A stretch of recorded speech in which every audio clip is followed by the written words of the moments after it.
Владимир Пантелеймонович, скажите, пожалуйста, как вы шли к данной цели, чтобы стать мастером спорта? Если по-простому сказать, вышел на пенсию и стал. Сколько вам сейчас лет? 65. Родились вы где?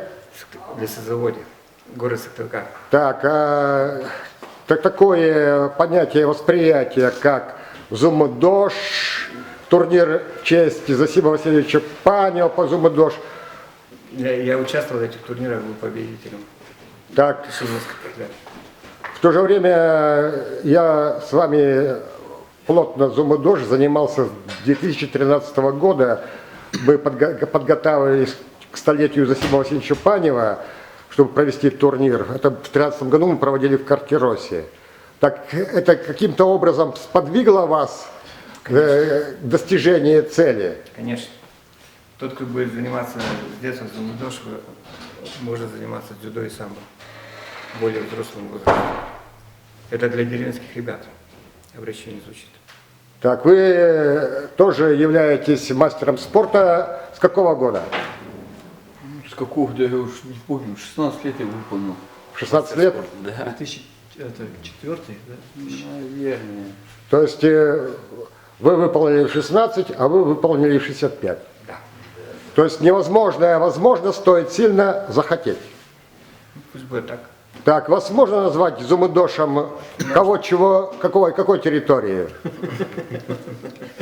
Поселка Лесозавод, можно назвать. Поселка Лесозавод. Ну еще раз пожелаем доброго пути,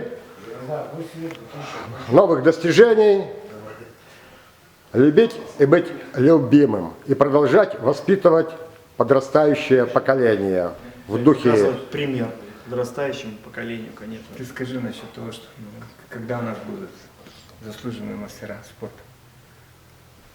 У нас же есть все с командами. Так, вашим тренером кто был? Руслан Валерьевич. Руслан Валерьевич. Так, тренером Алексея Холопова кто был?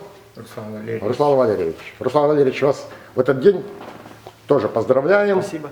И желаем вам дальнейших успехов. И еще до него Да. Анатолий Ксенофондович. Да, еще вот сам Алексей Сергеевич, да, говорит, конечно же, вторым его тренером был Данилов Анатолий Ксенофонтович, который непосредственно, конечно, дал основные уже моменты, связанные со спортом и путевку в жизнь. Печорская школа борьбы. Печорская школа борьбы самбо.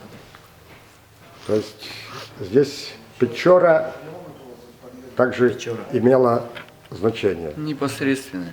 непосредственно. Чемпионом мира. Сейчас уроженец Печоры стал. В Израиле позапрошлом году был чемпионат мира по самбо, и Печорец, как его, Беляев. выиграл. Но это все зависит от той воды, которая течет в Печоре, Да, что она берет там с Урала. Там хорошая вода. Вода хорошая, да, и ребята и девчата там отличные. Все, спасибо.